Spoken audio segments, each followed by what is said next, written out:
جس نے اپنی جوانی کو اللہ کی اطاعت میں گزارا،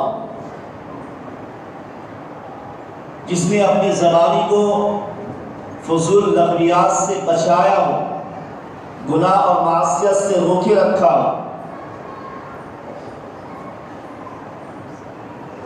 عقبہ بن عامر کہتے ہیں کہ اللہ کے نبی صلی اللہ علیہ وسلم نے فرمایا کہ اللہ تبارک و تعالی فرماتا ہے کہ مجھے ان نوجوان کے اوپر تعجب ہوتا ہے کہ جس کے اندر گناہ کی طاقت موجود ہو، خواہشات نفس موجود ہو، جوانی کی طاقت موجود ہو، اس کے باوجود ان تمام چیزوں سے وہ رکا ہوا رہتا ہے، یعنی برائیوں کی طرف میل نہیں رکھتا ہے۔ ایسے نوجوانوں کے اوپر تعجب ہوتا ہے۔ تو یقینی بات ہے کہ جب اللہ رب العالمین نے یہ جوانی دی ہے تو ہمیں اس جوانی کی قدر بھی کرنی چاہیے، اس جوانی کو اللہ کی اطاعت میں گزارنی چاہیے۔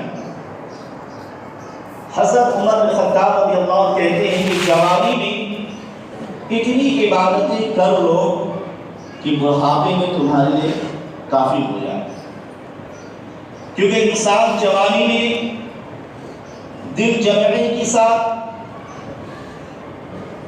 خشوع اور خضوع کے ساتھ بھرپور اللہ رب العالمین کی عبادت کر سکتا ہے، لیکن جب وہی شخص بوڑھا اور کمزور ہوتا ہے، لاغر ہو جاتا ہے، تو پھر عبادتوں میں بھی کمی نہیں ہوتی۔ اس لیے اس جوانی کو، جوانی کے عالم میں اتنی عبادتیں کر لیں کہ بڑھاپے کے لیے کافی ہو جائے۔ اللہ تبارک و تعالیٰ فرماتا ہے اس جوانی کے تذکرے سے، اللہ الذی خلقکم من ضعف ثم جعل من بعد ضعف ثم جعل من بعد قوة ضعفا وشیبا۔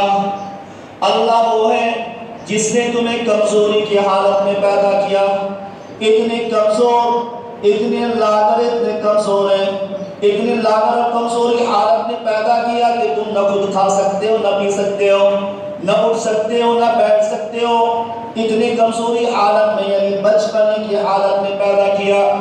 ثم جعل من بعد ضعف قوة، پھر اس کمزوری کے بعد تمہیں توانائی دی، جوانی دی، طاقت اور قوت والا بنایا۔ ثم جعل من بعد قوة ضعفا وشیبا، پھر اس جوانی کے بعد، اس طاقت اور قوت کے بعد تمہیں بڑھاپے کی طرف لوٹا دیا، تمہیں کمزور بنا دیا، لاغر بنا دیا۔ اللہ تبارک و تعالیٰ تمام چیزوں کو پیدا کرنے والا، یخلق ما یشاء، وہ جس انداز میں چاہے تخلیق کر سکتا ہے۔ واللہ علیم قدیر، اللہ تبارک و تعالیٰ ان باتوں پر قادر ہے۔ تو اللہ نے جوانی اور جوانی کی طاقت اور قوت کو دو کمزوریوں کے درمیان بتا دیا۔ دو کمزوریوں سے مراد بچپن اور اس کے بعد بڑھاپا، اس لیے جوانی کو طاقت و قوت سے تعبیر کیا ہے۔ جوانی کی اہمیت کے تعلق سے امام احمد بن حنبل رحمۃ اللہ علیہ فرماتے ہیں کہ جوانی کو میں اس چیز سے تسبیہ دیتا ہوں جیسے کہ میرے جیب میں کوئی چیز ہے اور وہ گم ہو جائے، نکل کر گر جائے، اسی طرح جوانی نکل جاتی ہے۔ علامہ سعدی رحمۃ اللہ علیہ فرماتے ہیں کہ چار چیزوں کی قدر صرف چار لوگ ہی جانتے ہیں۔ جوانی کی قدر بڑھاپے جانتے ہیں۔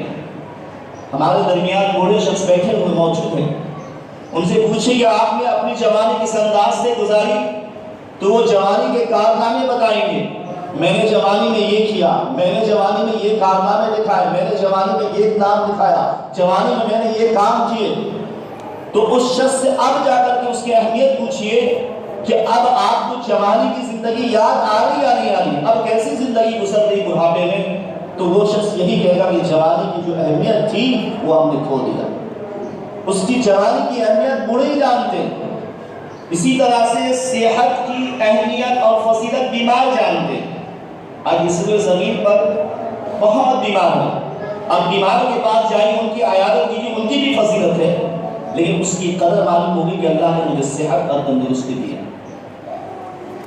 اور تیسری چیز یہ کہ امیری کو جب اللہ رب العالمین دیا، مال دیا ہے، اب اس کی کیفیت اگر جاننا ہے، اس کی قدر جاننا ہے تو غریبوں کے پاس جائیں، غریبوں سے پوچھیں کہ مال اور زندگی ضروریات کی چیزیں جو ہوتی ہیں وہ کیا ہوتا ہے۔